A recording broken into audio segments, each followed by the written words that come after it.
Atomfall on Steam, probably one of the best hidden gems I've seen recently. I bought it out of pure morbid curiosity because I've never seen a game set in the Lake District before, and it's the first time for me ever seeing that. Yes, there is other places outside of London. I think that should have a big wall built around it, and we keep everybody in London personally. But this is a great example of how to put AAA, or should we call them quadruple A developers, to shame, because Rebellion have just knocked it out of the park with this one.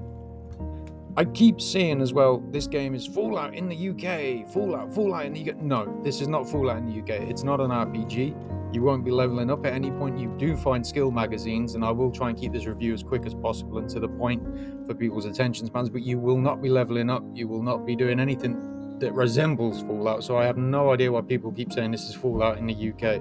It's not. It's more like Metro, maybe mixed with a bit of Stalker. Hell, throw a bit of Bioshock in there if you're going to mix with the elements and stuff like that, because you use poison and fire and traps and so on and so on. Now, as far as gameplay goes, it's all about the exploration and actually listening to what people say. You will have to listen to conversations and read notes, unless you just want to go on Google and kind of ruin it for you and search. You could do that, but I played this just purely without Googling anything and without any guides, which is how I would actually recommend playing this, but it's each to their own, really.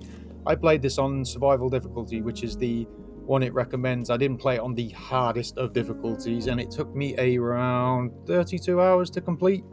It's definitely worth a go.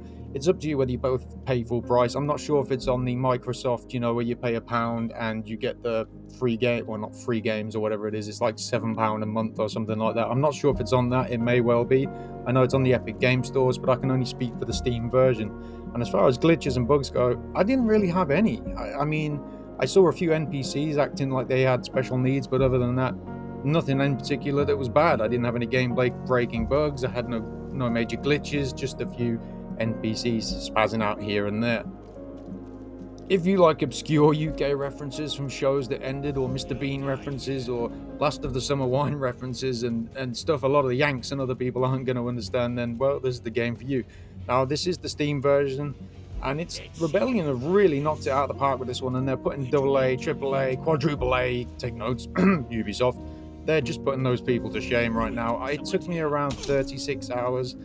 It's very survival horror in the way the inventory works, so you don't have unlimited space, and that's the main complaint I've seen on Steam sort of community forums. Oh, I can only hold this amount. Well, yeah, it's a survival horror. You've got to pick and choose what you want and take with you to sell, and the weapons feel punchy, the throwables are great, the exploration's great, the story's great.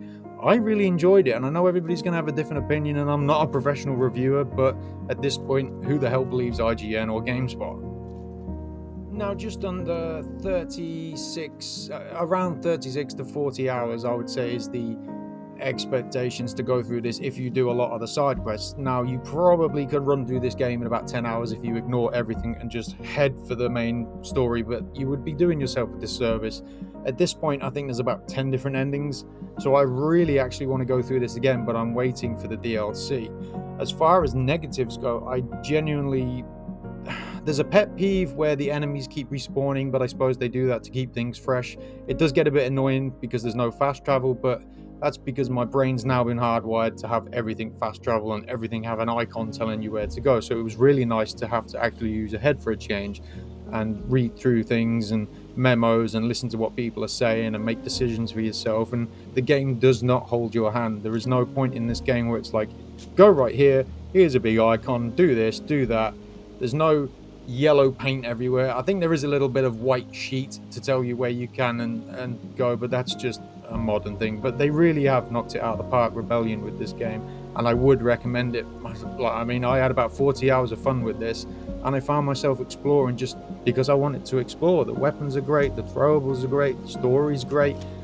Only negative, respawning enemies, but it keeps the game fresh rather than being empty, and it is very stalkerish. They even call it The Zone, so it was nice to get a shout out in the UK Lake District. But yeah, Atomfall, would highly recommend it. Puts AAA and quadruple A devs to shame. This game is fantastic in my opinion, but I'm not IGN or GameSpot. You can swing their way or listen to a random guy on the internet. That's entirely up to you. But around 40 hours for 40 quid, pound an hour, I'd say that's well worth the money. But thanks for watching, thanks for listening, and I'll see you again soon. See ya!